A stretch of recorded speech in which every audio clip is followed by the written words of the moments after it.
السلام علیکم ورحمۃ اللہ وبرکاتہ۔ الحمد للہ وحدہ والصلاة والسلام على من لا نبی بعدہ اما بعد قال اللہ تبارک وتعالی يمحو الله ما يشاء ويثبت وعنده الكتاب وقال النبي صلى الله عليه وسلم من لم يسأل الله يغضب عليه أو كما قال النبي صلى الله عليه وسلم۔ محترم بزرگوں، عزیز دوستوں اور نوجوانوں، آج 15 شعبان شب برات کی رات ہے۔ نبی پاک صلی اللہ علیہ وسلم نے ایک دعا ہمیں سکھلائی ہے، تلقین اور تعلیم یہ دی گئی کہ اس دعا کو رجب سے پڑھا جائے، رجب میں بھی پڑھا جائے، شعبان میں بھی پڑھا جائے اور رمضان میں اس کا استقبال کیا جائے۔ تو ابتداءً ہم اسی دعا سے آغاز کریں گے۔ گزارش یہ ہے کہ اصل بیان کرنا مقصود نہیں ہے، مقصود ہمیں رمضان کا استقبال کرنا ہے اور نبی پاک کی احادیث اور سنتوں پر عمل کرنا ہے۔ تو سب سے پہلے ہم اس دعا کو 3 مرتبہ بلند آواز سے پڑھیں گے تاکہ محفل یہ بن جائے، مجلس یہ بن جائے کہ ہم صرف تقریر اور بیان سننے کے لیے نہیں آئے ہیں، بلکہ رسول اللہ صلی اللہ علیہ وسلم کی ایک ایک سنت کو، ایک ایک ادا کو اور ایک ایک دعا کو اپنانے کے لیے آئے ہیں۔ میں دعا پڑھاتا ہوں، آپ سب بلند آواز سے پڑھیں۔ اللہم بارک لنا فی رجب وشعبان وبلغنا رمضان۔ اللہم بارک لنا فی رجب وشعبان وبلغنا رمضان۔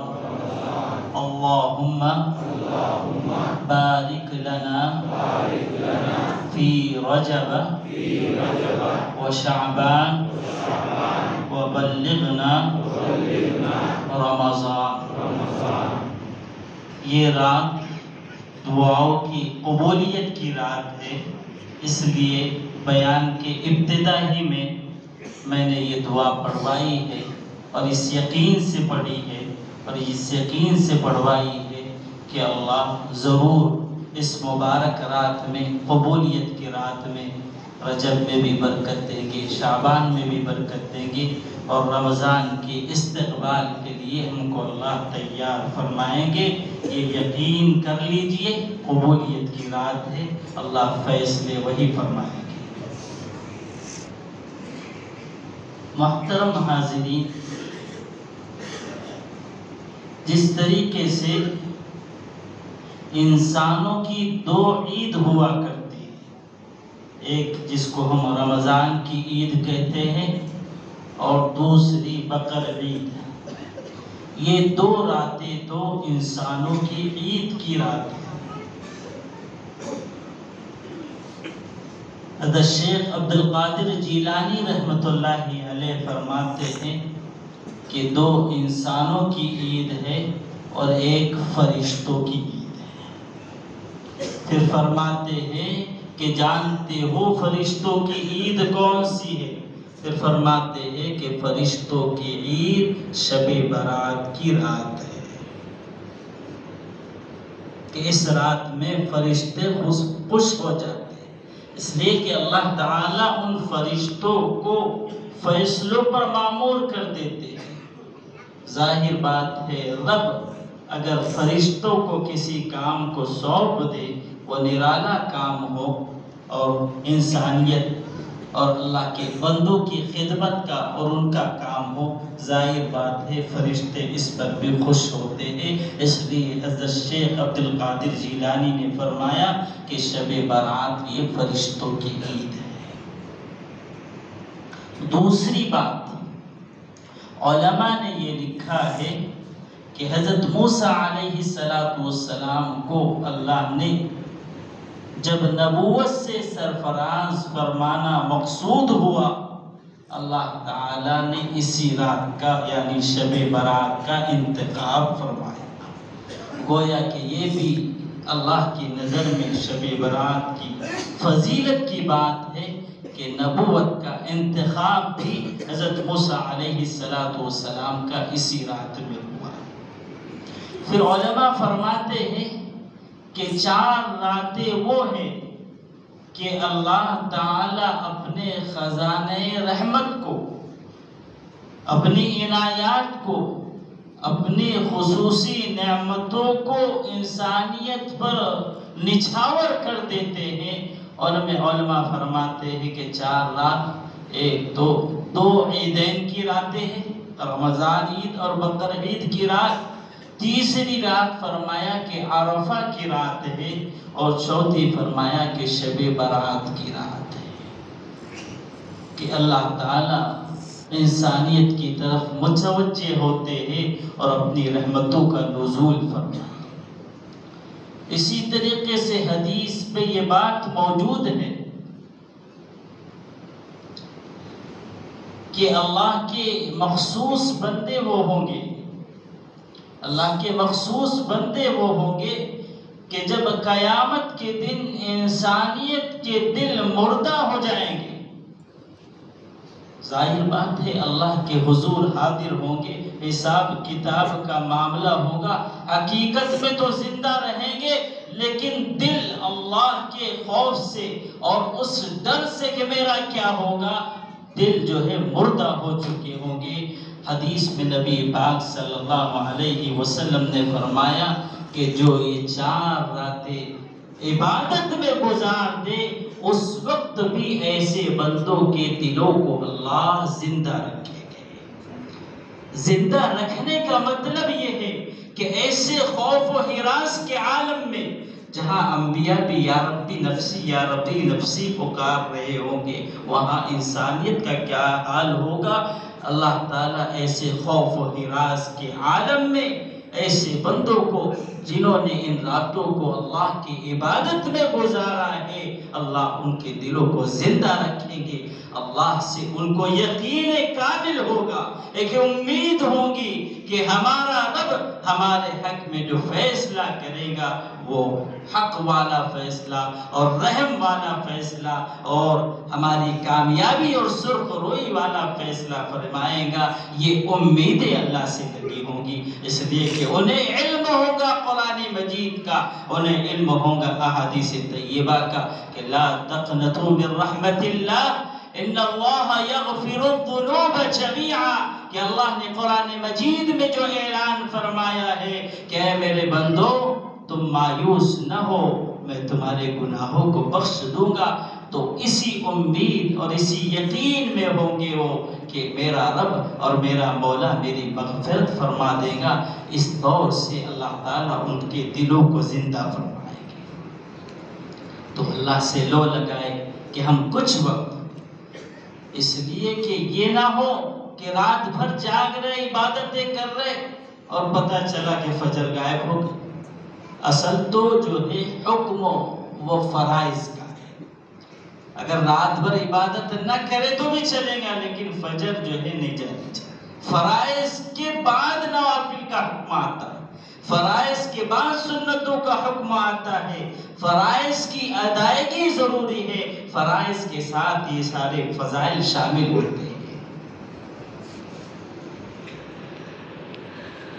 تو عزیزان محترم، کوشش یہ کی جائے کہ جتنا ممکن ہو سکے اس رات میں عبادت کی جائے تاکہ ہمارے قلوب جو ہے زندہ رہے۔ اسی طریقے سے نبی پاک صلی اللہ علیہ وسلم کی حدیث ہے آپ علیہ السلام نے فرمایا، حضرت علی رضی اللہ عنہ سے روایت ہے، ایک بڑے صحابی ہیں، میں جو روایات پیش کر رہا ہوں یہ بڑے بڑے صحابہ اور اکابرین سے ہیں، اس لیے کہ خدشات پیدا کر دیے گئے ہیں کہ کوئی صحیح روایت نہیں ہے۔ جہاں حضرت ابو بکر صدیق ہو، جہاں علی مرتضی ہو، جہاں حضرت عائشہ ہو، اور جہاں حضرت ابو ہریرہ ہو، ایسے بڑے بڑے صحابہ نے ان روایتوں کو پیش کیا ہے تو ہم اس کا انکار نہیں کر سکتے۔ تو حضرت علی رضی اللہ عنہ سے روایت ہے، نبی پاک صلی اللہ علیہ وسلم کا فرمان ہے کہ 15 شعبان کی رات یعنی شب برات کو عبادت میں گزارا جائے اور دن میں روزہ رکھا جائے۔ نبی پاک صلی اللہ علیہ وسلم نے فرمایا کہ میرا دل چاہتا ہے، میری یہ تمنا ہے کہ جب زندگی کا فیصلہ ہو رہا ہو، زندگی کا فیصلہ ہو رہا ہو، میں رات عبادت میں گزاروں اور دن میں روزہ رکھوں۔ تو یہ تو خاص عمل ہے، رات میں عبادت کرنا اور دن میں روزہ رکھنا۔ حدیث طیبہ سے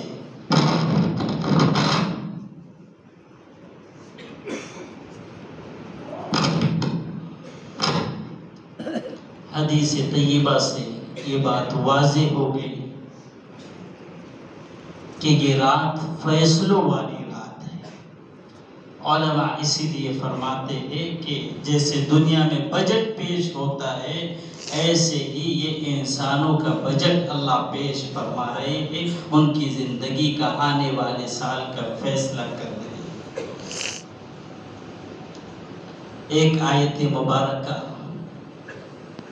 جو سورہ قدر ہم تلاوت کرتے ہیں وہ ہے، اور دوسری آیت فیہا یفرق کل امر حکیم والی آیت ہے۔ دونوں آیتوں کا بعض مفسرین نے اس طریقے سے موافقت کی ہے کہ شب برات میں اللہ تعالی فیصلہ فرما کر اس کو لوح محفوظ میں جمع فرما دیتے ہیں، اور شب قدر کی رات میں یہ فرشتوں کے سپرد ہوتا ہے۔ تو علماء فرماتے ہیں کہ یہ فیصلے کی رات ہے، اور نبی پاک نے حدیث کے ذریعے اشارہ کر دیا کہ یہ رات کوئی معمولی رات نہیں ہے، اس لیے کہ انسانوں کی زندگی کا فیصلہ ہو رہا ہے۔ سمجھنے والی بات یہ ہے کہ نبی نے جس بات کی طرف انسانیت کو متوجہ فرمایا ہے اس کو سمجھنے کی ضرورت ہے کہ آئندہ سال کی زندگی کا فیصلہ ہو رہا ہے۔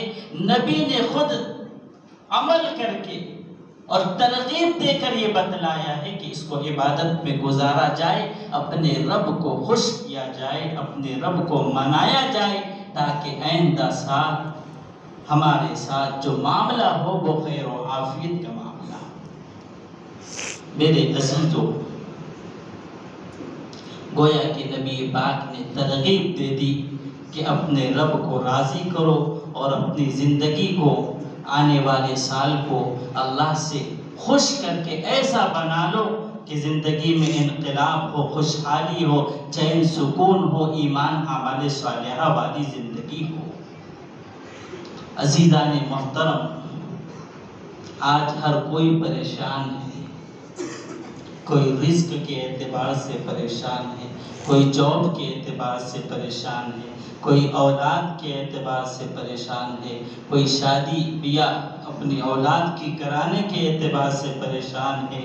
غرض یہ دیکھا جائے کہ ہر کوئی نہ کوئی پریشان ہے اور ایک دوسرے سے شکوہ کر رہا ہے۔ یہاں تک کہ دیکھا جائے باپ کو بیٹوں سے شکوہ ہے، بیٹوں کو باپ سے شکوہ ہے، ساس بہو کی نہیں جمتی، شوہر بیوی کی نہیں جم رہی ہے۔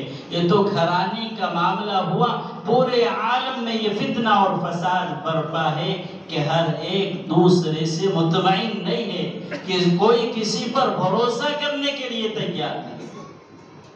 کوئی کسی پر بھروسہ کرنے کے لیے تیار نہیں ہے، اور ہر ایک دوسرے سے شکایت کرتا ہے، فلاں اس کی شکایت کر رہا ہے، فلاں اس کی شکایت کر رہا ہے۔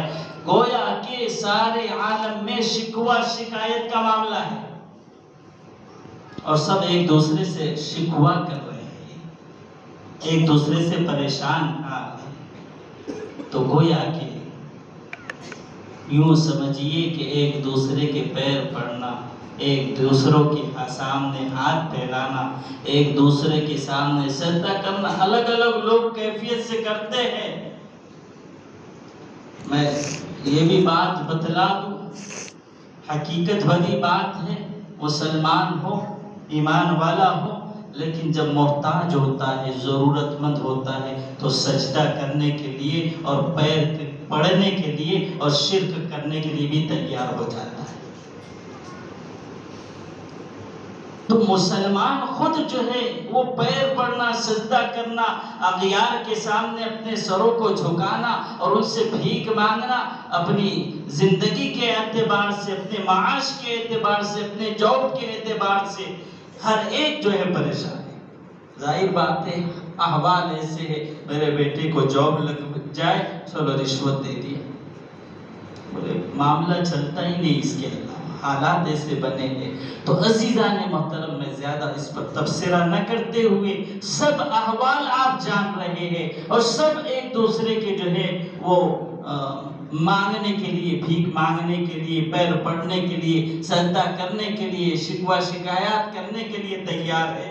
آج اللہ نے موقع دیا ہے، اس رب سے مانگو جو بہت عطا کرنے والا ہے۔ اس رب کے در پر آ جاؤ، اس رب کے سامنے سجدہ کرو کہ وہی عطا کرنے والا ہے، وہی نوازنے والا ہے۔ دنیا والوں کے سامنے پیر پڑوں گے ذلت کے سوا، دنیا والوں کے سامنے سر جھکاؤں گے ذلت کے سوا کچھ حاصل ہونے والا نہیں۔ ایک رب کے سامنے سجدہ کر لو، ایک رب سے مغفرت مانگ لو، ایک رب سے اللہ کی رحمت اور رحمت کی نظر مانگ لو۔ اللہ تعالیٰ ایسی زندگی میں انقلاب لائیں گے، ایسی زندگی کو خوشحال بنائیں گے۔ ایمان اعمال صالحہ کے لیے تیار ہو جاؤ، اللہ ایسی خوشحال زندگی عطا فرمائیں گے کہ لوگ قدموں میں جو ہے وہ روپیوں کو اور سونے چاندی کو لا کر ڈال دیں گے، اور تمہارا معاملہ یہ ہوگا کہ تم اس کو پیر سے ٹھوکر سے مار دو گے کہ اس کی ضرورت نہیں، ہمارا تعلق تو اپنے رب سے ہے۔ ہم ہاتھ اٹھاتے ہیں، ہاتھ اٹھانے سے پہلے اللہ ہماری ضرورتوں کو پورا کرتے ہیں۔ تو عزیزان محترم، یہ رات ہمارے لیے انقلابی رات ہونی چاہیے، ہماری زندگی کے اعتبار سے یہ رات انقلابی ہونا چاہیے، اس لیے کہ رب جب خود عطا کرنے کے لیے تیار ہے، رب خود دعا کو قبول کرنے کے لیے تیار ہے، تو ہم کیوں ادھر ادھر بھٹکے؟ اندازہ لگائی، کسی نے کوئی پرندہ پالا ہو، ایک جگہ اس کو جو ہے وہ دانے ڈالتا ہے، لیکن اس کی عادت ہے کبھی ادھر گیا کبھی ادھر گیا، تو مالک بھی سوچتا ہے یہ اس کی عادت لگی ہوئی ہے ادھر ادھر بھاگنے کی، چلو دانے کو بکھیر دو تاکہ ادھر ادھر سے ہی کھائے۔ آج ہم نے ایسی ہی اپنی زندگی کو بنا لیا ہے کہ رب سے نہیں مانگ رہے اور فلاں کے پاس جا رہے کہ وہ مسئلہ حل کرے گا۔ اللہ نے بھی ہمارے مسائل کو لوگوں میں تبدیل کر دیا، لوگوں میں بانٹ دیا کہ فلاں سے امید لگایا تھا، جا اب اس کے گھٹنے پر، اس کے پیر پر، وہیں سے تجھ کو روزے ملے گی۔ آج ذلت کو ہم نے خود دعوت دی ہے۔ آج ہم ذلیل اور خوار ہونا اور پیروں میں پڑنا اور گرنا یہ پسند کر رہے ہیں۔ اللہ فرماتا ہے ایک میری طرف آ جاؤ، کسی کے پاس جانے کی ضرورت نہیں ہوگی، بلکہ اللہ تعالیٰ فرماتے ہیں اِذَا سَأَلْتَ فَاسْأَلِ اللَّهَ وَإِذَا اسْتَعَنْتَ فَاسْتَعِنْ بِاللَّهِ۔ اگر کوئی ضرورت ہو، سوال کرنا ہو، مجھ سے سوال کرو، مجھ سے مانگو، میں عطا کروں گا۔ اور فرمایا اگر کوئی مدد کی ضرورت ہے، مجھ سے مانگو، میں عطا کروں۔ اس لیے صحابہ کی زندگی اٹھا کر دیکھ لیجئے، ایک ایک چیز، اگر نمک نہیں ہے، باہر نہیں دوڑتے تھے، پہلے اللہ سے دعا مانگتے تھے، بعد میں اسباب اختیار۔ کسی کے جوتے کا تسمہ ٹوٹ گیا ہے، پہلے اللہ سے مانگتے تھے، بعد میں اسباب اختیار کرتے تھے۔ آج ہم پہلے اسباب بناتے ہیں کہ کچھ اسباب تو بن جائے، کچھ سبب تو بن جائے، کچھ کام تو بن جائے، اور جب نہیں بنتا ہے، جب نہیں بنتا ہے، تھک ہار جاتے ہیں، پھر اللہ یاد آتا ہے۔ اللہ تو کہتے پہلے مجھے یاد کرو، میں راستوں کو ہموار کر دوں گا۔ حدیث پاک میں نبی پاک صلی اللہ علیہ وسلم کا ارشاد ہے، من لم یسأل اللہ یغضب علیہ، کہ جو اللہ سے نہیں مانگتا اللہ اس پر غصہ ہوتے ہیں۔ دنیا والوں سے مانگیں گے وہ ناراض ہو جائیں گے، ایک آدھی بار ادا کر دیے، دے دیے، لیکن بار بار جاؤں گے تو ناراض ہو جاؤں گے۔ اللہ تعالیٰ تو کہتے ہیں کہ مجھ سے نہیں مانگتا ہے، اس لیے ناراض ہو جاتے ہیں۔ اور جو اللہ سے مانگتا ہے اللہ اس سے خوش ہوتے ہیں۔ حدیث پاک میں نبی پاک صلی اللہ علیہ وسلم نے فرمایا کہ جب بندہ اللہ سے مانگتا ہے تو اللہ ایسے خوش ہوتے ہیں جیسے ایک شخص جنگل میں گیا، بھیانک جنگل ہے، شیر اور جنگل اور دھاڑنے والے شیر اور جنگلی جانور موجود ہے۔ اب وہ گھوڑے پر سوار تھا، اونٹ پر سوار تھا۔ اب اس نے چاہا کہ تھوڑا آرام کر لے، اپنے گھوڑے کو، اپنی سواری کو باندھ دیا، اور جب آنکھ کھلی تو دیکھا کہ گھوڑا غائب ہے، اونٹ غائب ہے۔ اب ظاہر بات ہے جنگل میں میلوں کا سفر ہے، تو سوائے موت کے اور کس چیز کو یاد کرے گا؟ وہ تو موت کو یاد کر رہا تھا۔ اللہ تعالیٰ فرماتے اسی درمیان اس کی آنکھ لگ گئی، اور جب آنکھ کھلی تو دیکھا کہ وہ اونٹ اور وہ سواری موجود ہے۔ ظاہر بات ہے یہاں تو موت کا اس نے فیصلہ کر لیا تھا کہ اب اس جنگل میں کون بچائے گا، سوائے موت کے کچھ نہیں۔ ظاہر بات ہے اونٹ اور سواری جب سامنے آ گئی، بندہ کتنا خوش ہوگا، کتنا خوش ہوگا، اس کی خوشی کی انتہا نہیں ہوگی۔ اللہ تعالیٰ نبی پاک صلی اللہ علیہ وسلم نے اسی طرح سے مثال دے کر فرمایا کہ اللہ اس بندے سے زیادہ بندوں سے خوش ہوتے ہیں جب یہ اللہ سے مانگتا ہے۔ تو اللہ تعالیٰ نے تو اپنا در کھلا رکھا ہے، ہم بھٹک رہے ہیں دنیا میں، شکوے شکایتیں کر رہے، اللہ سے مانگے اللہ عطا کریں گے۔ عزیزان محترم، ایک موقع وہ آیا کہ جب دریائے نیل کا پانی خشک ہو گیا، دریائے نیل سوکھ گئی، ادھر فرعون اعلان کیا کرتا تھا انا ربکم الاعلی، کہ میں تمہارا سب سے بڑا رب ہوں، دعویٰ تھا رب کا۔ لیکن جب دریائے نیل کا پانی سوکھا اور لوگ آئے کہ رب پانی سوکھ گیا، جانور بھی پیاسے، ہم بھی پیاسے، نہ اناج اگ سکتا ہے، کیا کریں؟ تو ایک تنہائی والے کمرے میں گیا اور اس نے دعا مانگی، اے اللہ اگر تو موجود ہے تو دریائے نیل کو جاری کر دے۔ وہ کافر جو انا ربکم الاعلی کا دعویٰ کیا کرتا تھا، جب تنہائی میں بیٹھ کر اللہ سے مانگا، اللہ اگر تو موجود ہے دریائے نیل کو جاری کر دے، اللہ تعالیٰ نے اس فرعون کی جو اپنے آپ کو رب کے مقابل میں کھڑا کر دیا تھا، اپنے آپ کو رب کہتا تھا، اللہ نے اس کی دعا کو بھی رد نہیں کیا کہ ہاں میں موجود ہوں، دریائے نیل کو جاری کر دے گا۔ تو وہ نافرمان کی جب اللہ سنتا ہے، اس نافرمان کی جو اپنے آپ کو رب بتا رہا ہے، حالانکہ دھوکہ انسانیت کو دے رہا ہے، اللہ جانتے تھے کہ پانی جاری ہو جائے گا، پھر کہے گا انا ربکم الاعلی، دیکھو کیسے پانی جاری کر دیا۔ لیکن جب اس نے تنہائی میں ہاتھ اٹھایا نا، اللہ نے اس کے ہاتھوں کو بھی رد نہیں کیا۔ میرے عزیزو، ہمارا اللہ بڑا مہربان ہے، بڑا مہربان ہے۔ اس ظالم و جابر بادشاہ کی ہاتھوں کو بھی اللہ نے رد نہیں کیا۔ اس لیے یہ قبولیت کا موقع ہے، دعا کی قبولیت کا موقع ہے۔ ہم اللہ کے حضور دعا مانگیں اور اپنی زندگی کو ٹھیک کریں، اس لیے کہ اللہ تعالیٰ کیسے کیسی دعا کو قبول کرتے ہیں آپ اندازہ نہیں لگاتے۔ اور خصوصاً اس وقت ایک نوجوان کا طبقہ ہے، میں اس طرف بھی اشارہ کرتا چلوں کہ نوجوان اپنے والدین کی اطاعت و فرما برداری کرے۔ یہ نوجوان جس راہ پر اور جس رخ پر جا رہے ہیں سوائے اپنی بربادی کے اور کچھ نہیں کر رہے۔ ماں باپ کی نافرمانی کر کے، ماں باپ کو ناراض کر کے جو زندگی گزار رہے ہیں، یاد رکھیے یہ ماں باپ گرچہ ناراض ہے، یہ ماں باپ گرچہ غصے میں ہے، یہ ماں باپ گرچہ تو نے ہکالا ہے، دھتکارا ہے، مار کر گھر سے نکالا ہے، لیکن دل سے آج بھی دعائیں دیتے ہیں، اور انہی دعاؤں کے ثمرے تمہاری زندگی چل رہی ہے۔ اگر وہ اللہ کے حضور ہاتھ اٹھا کر بد دعا کر دے تمہاری زندگی وہی ختم ہو جائے گی، تم بربادی کے دہانے پر پہنچ جائے گے۔ اس لیے احادیث میں بھی آتا ہے اور علماء نے بھی اس طرف اشارہ فرمایا ہے کہ جو نوجوان ہے جو خواہشات کی زندگی گزار رہے ہیں ان کے ساتھ ان کے ماں باپ کی دعا ہے۔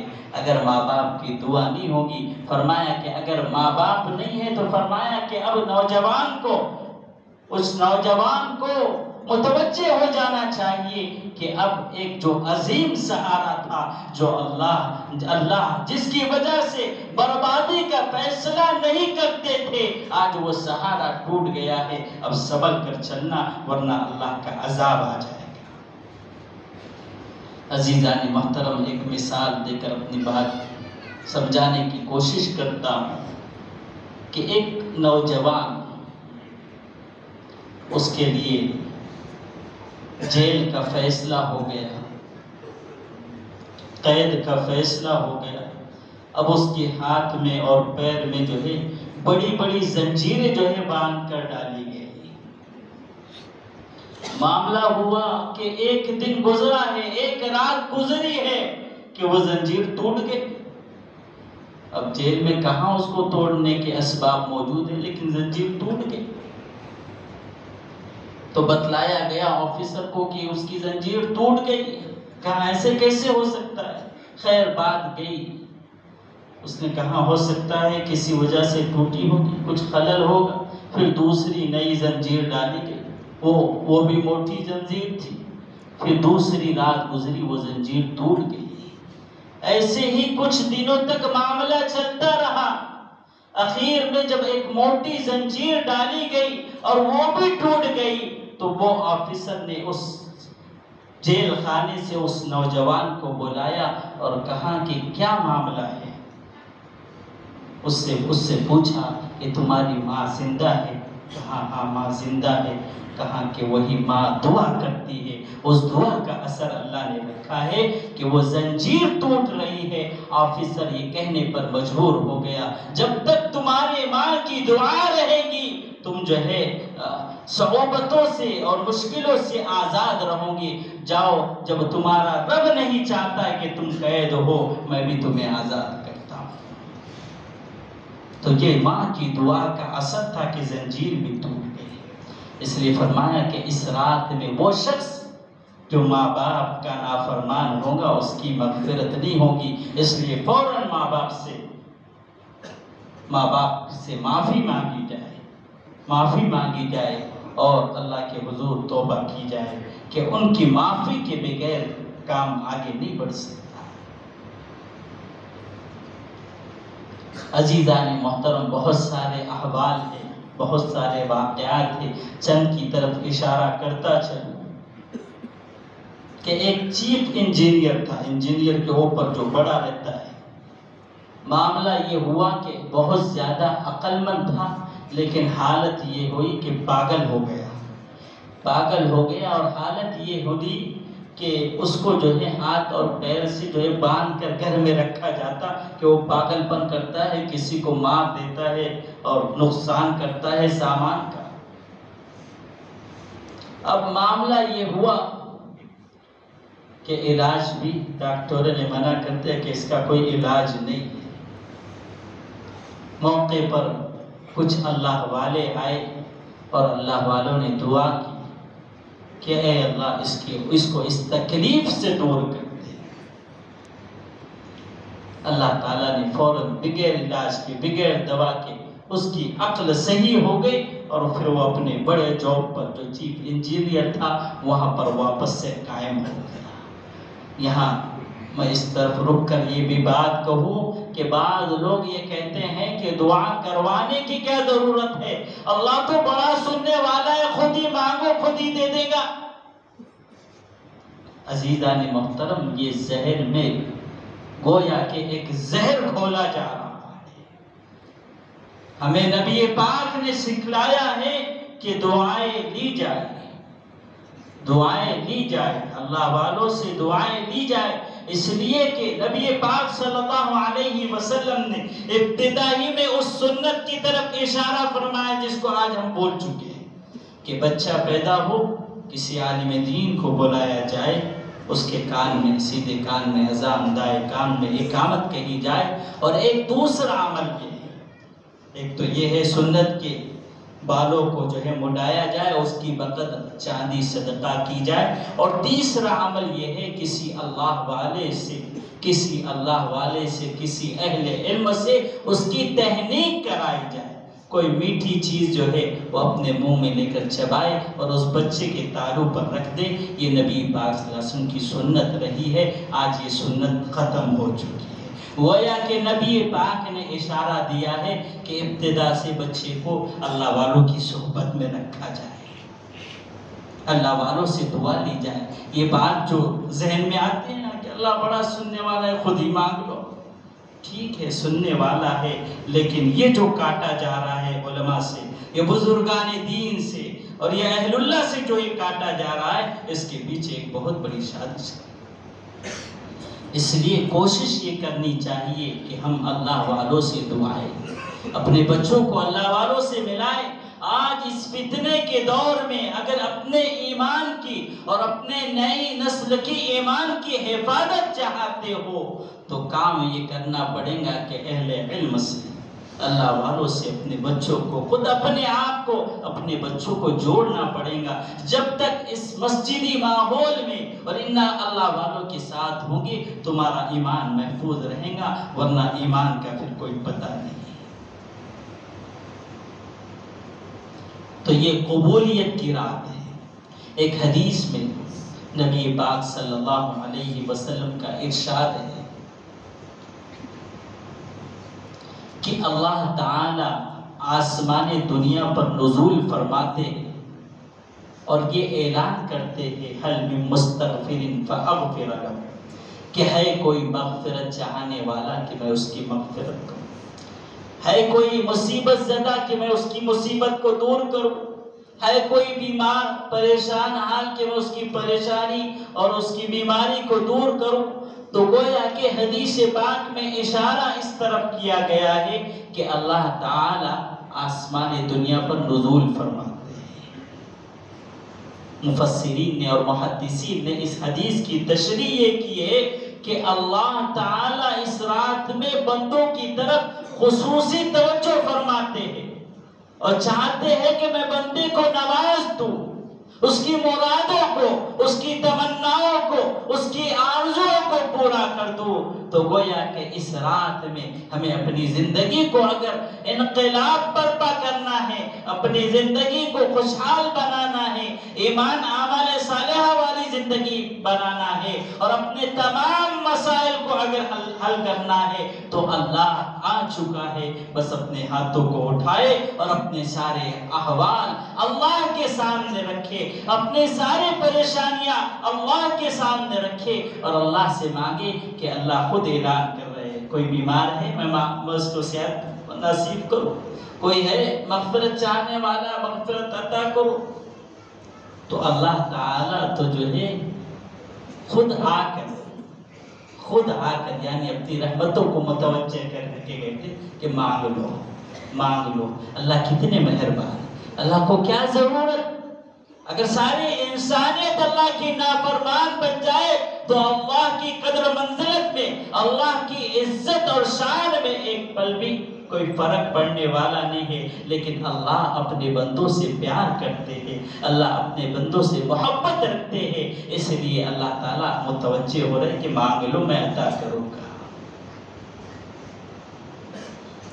تو عزیزان محترم، اللہ دنیا میں بھی چاہتا ہے مغفرت فرمائے، آخرت میں بھی چاہتا ہے مغفرت فرمائے۔ ہم سورہ فاتحہ پڑھتے ہیں، اللہ تعالیٰ نے فرمایا مالک یوم الدین، کہ روز جزا کا میں مالک ہوں۔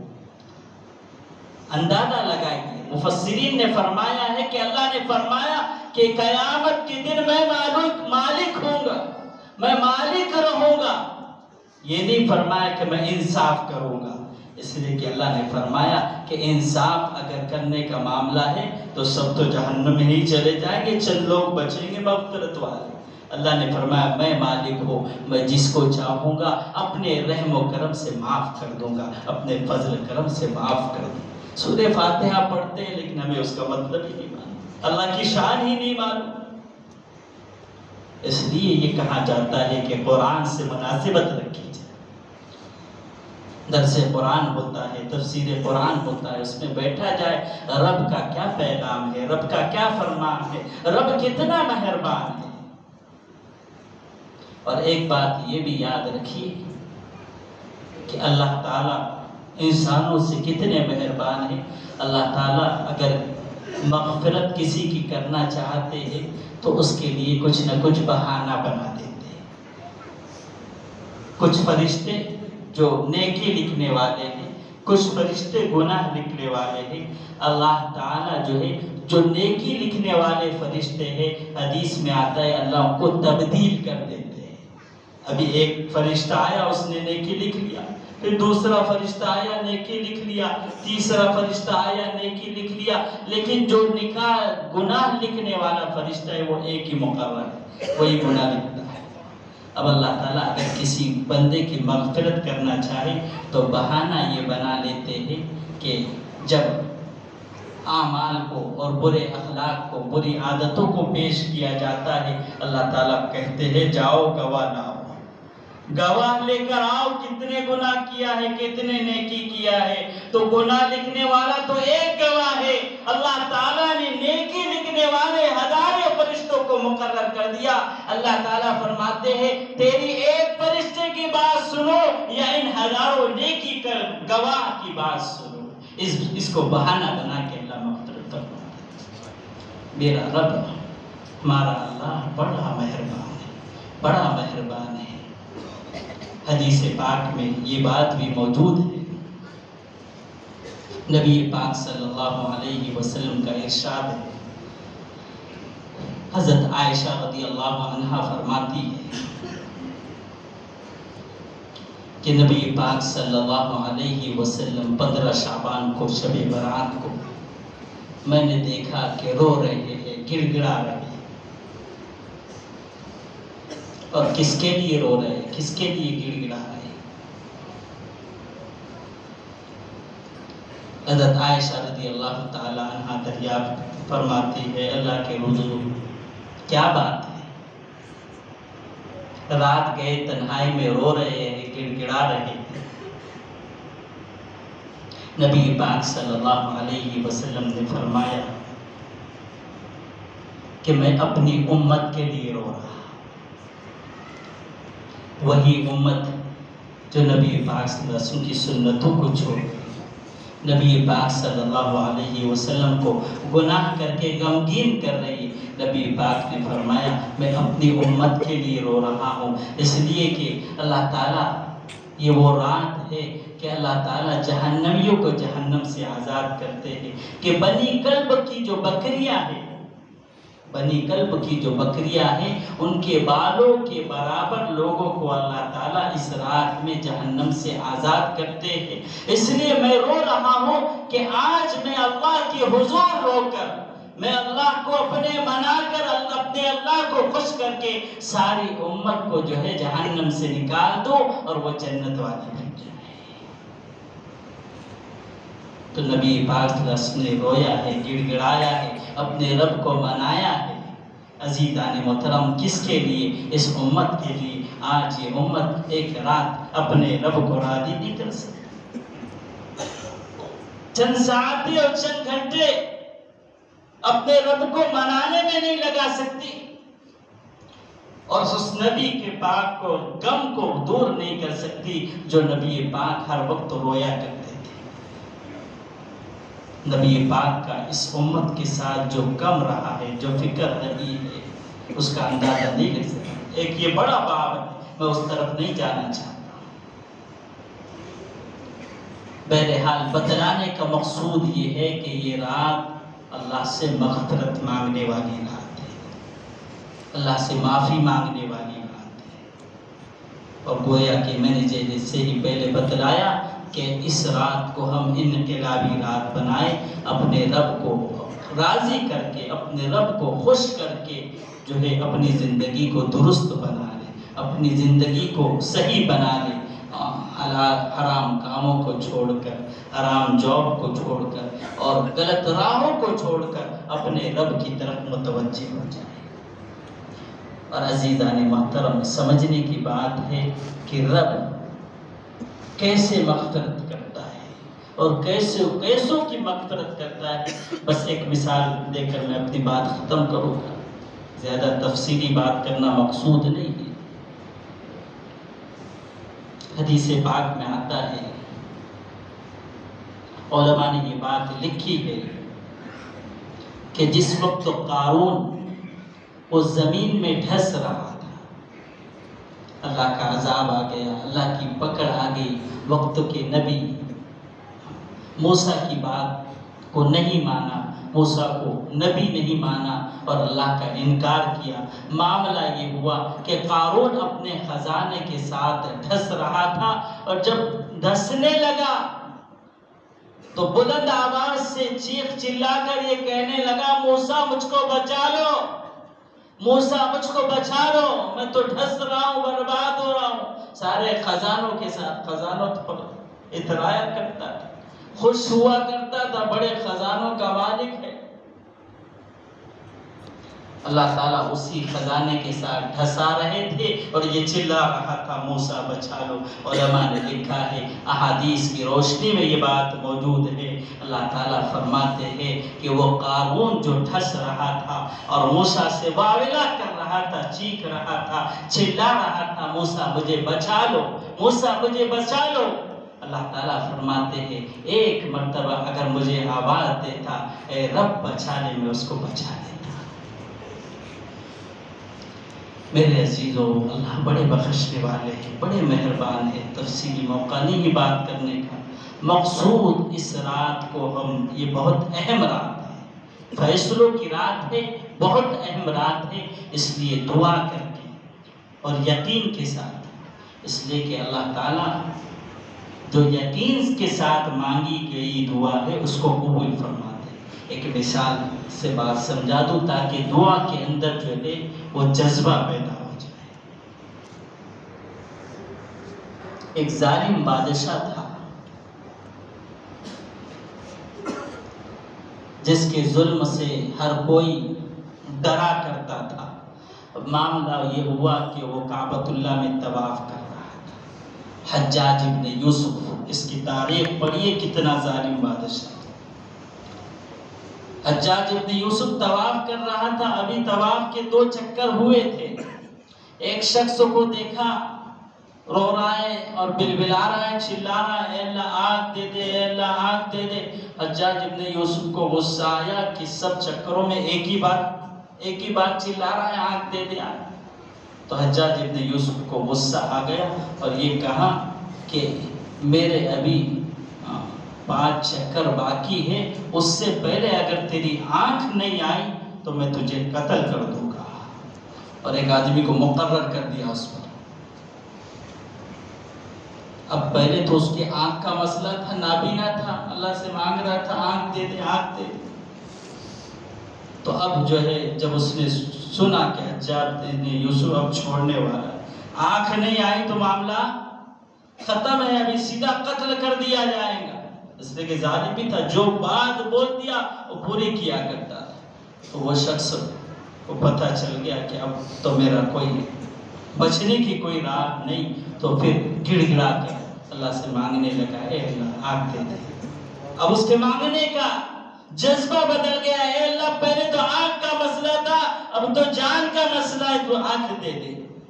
ابھی 5 چکر پورے نہیں ہوئے تھے، اللہ نے اس کو بینائی نصیب فرمائی.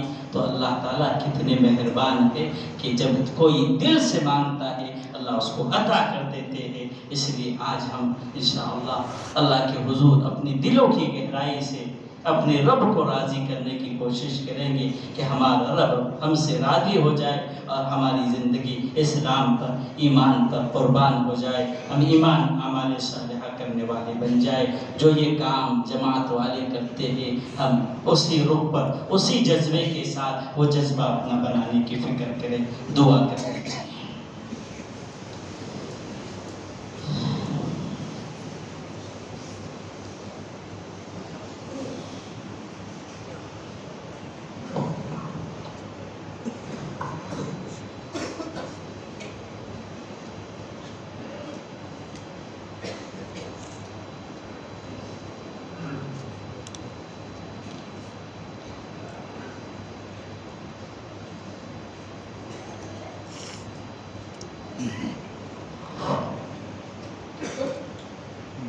میرے کو بعد میں بھیجو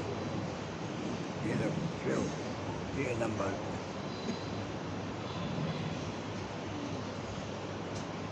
سینڈ کر.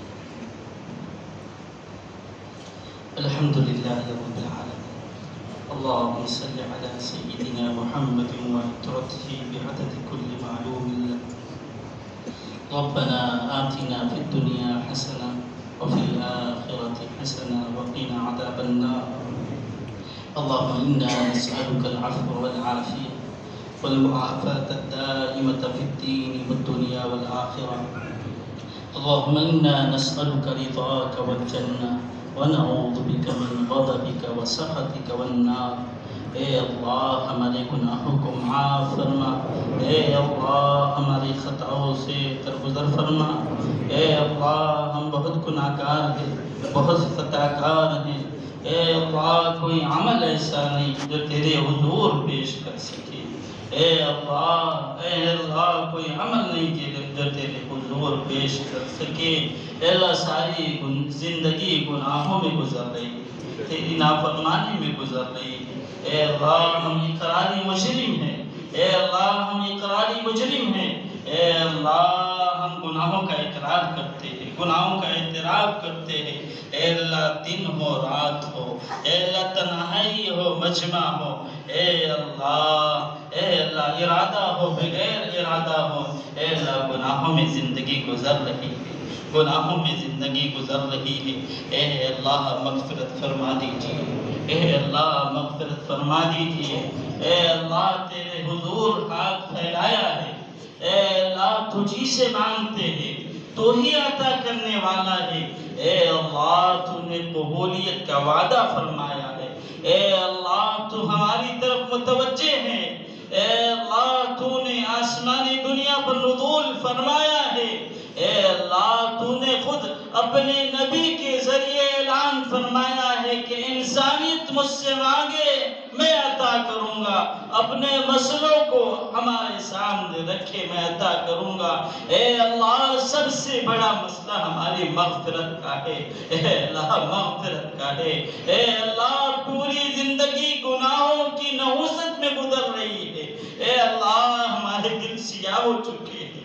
اے اللہ دل سیاہ ہو چکے ہیں. اے اللہ چہرے کا نور ختم ہو چکا ہے.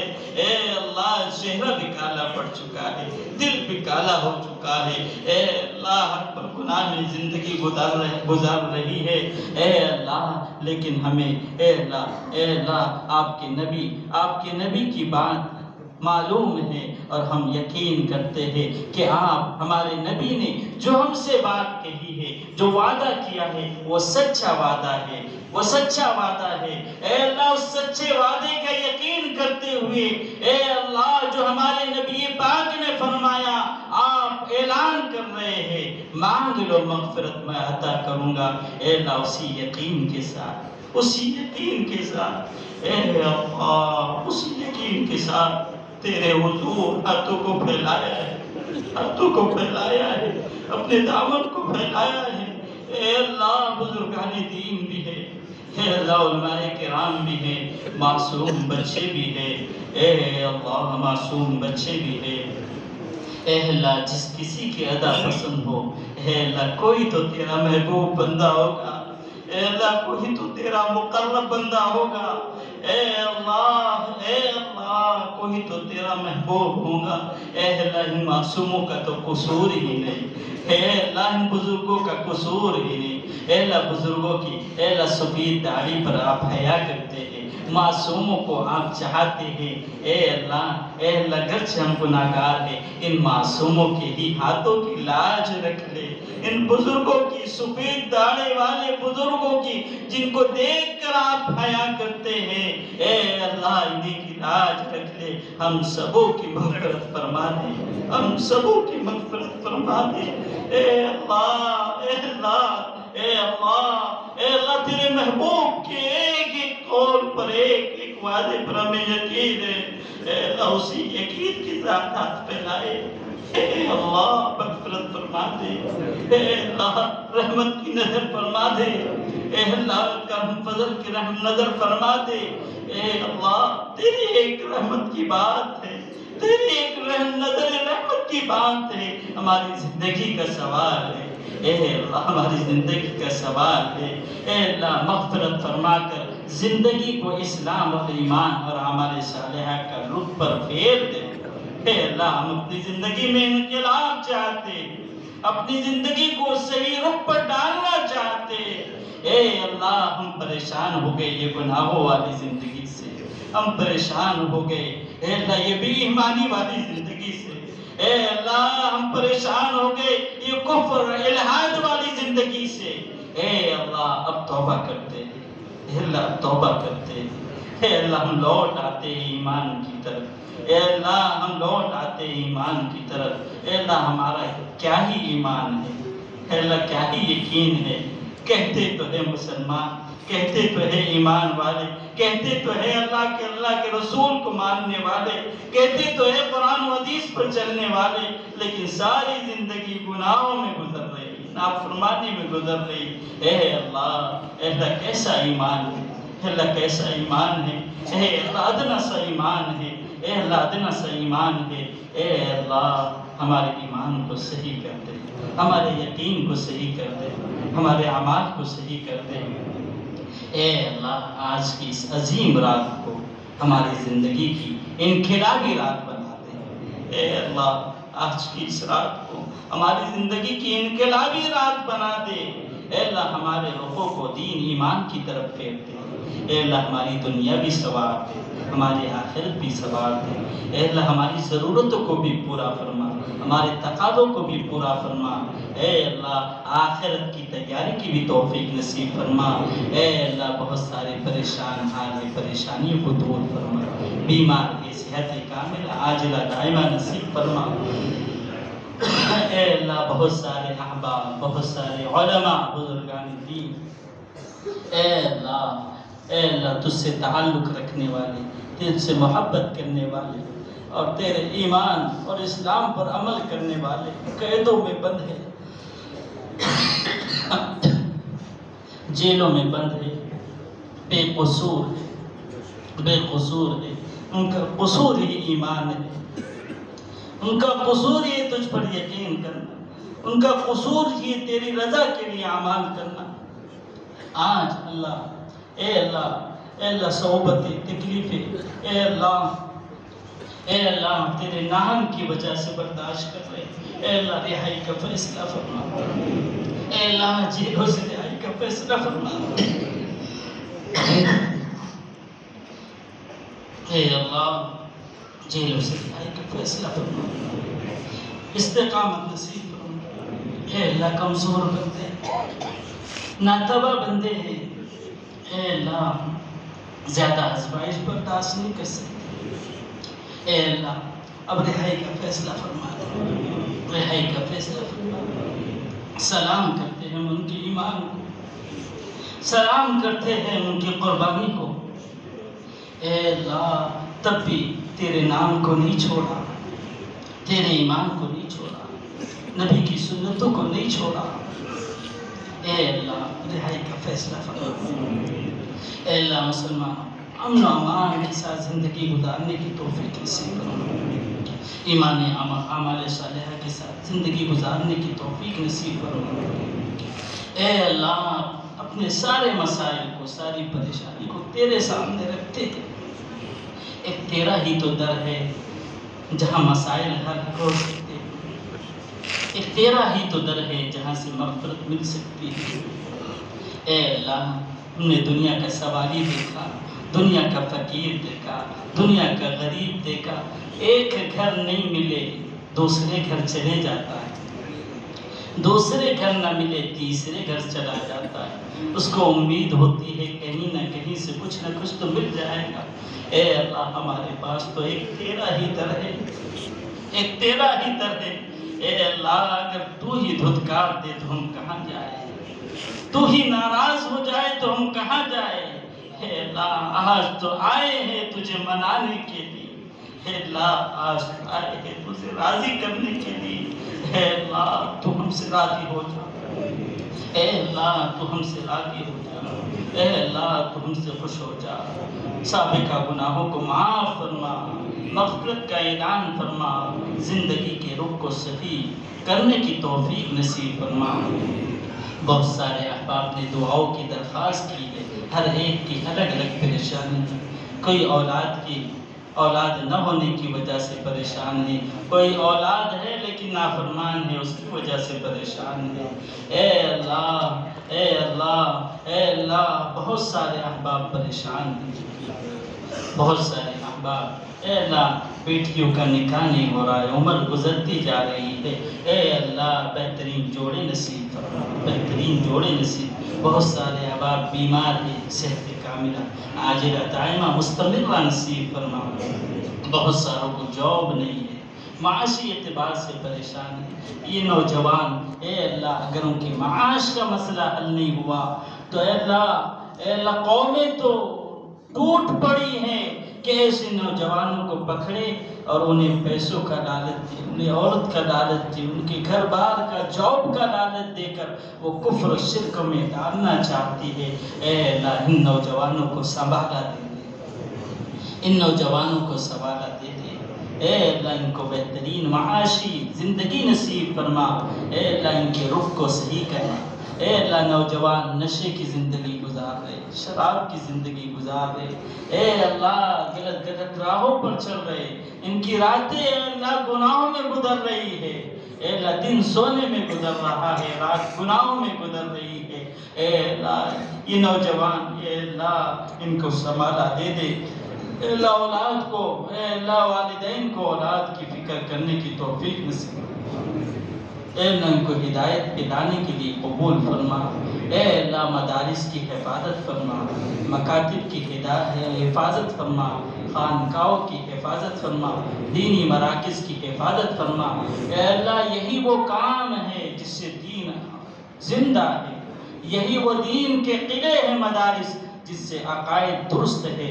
اے اللہ یہی وہ جماعتیں ہیں جن سے اعمال زندہ ہے، فکریں زندہ ہے۔ اے اللہ ان کی حفاظت فرما۔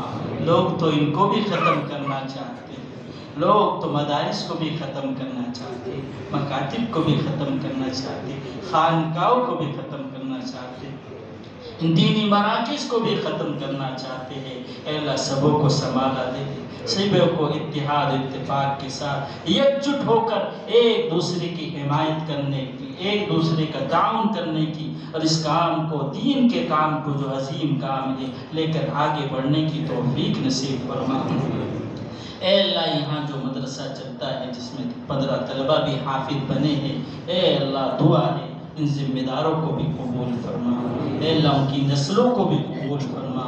اے اللہ اس دین کے لیے سب کچھ قربان کر رہے، انہیں بے انتہا قبول فرما۔ حاجی عثمان صاحب نے یہ سارا جو ہے زمین وقف کی ہے، اور ہم مصلیوں کے لیے، نمازیوں کے لیے، اور امت مسلمہ کے نونہالوں کی تعلیم کے لیے اے اللہ ان کو بے انتہا قبول فرما، صحت کاملہ عاجلہ دائمہ مستمرہ نصیب فرما۔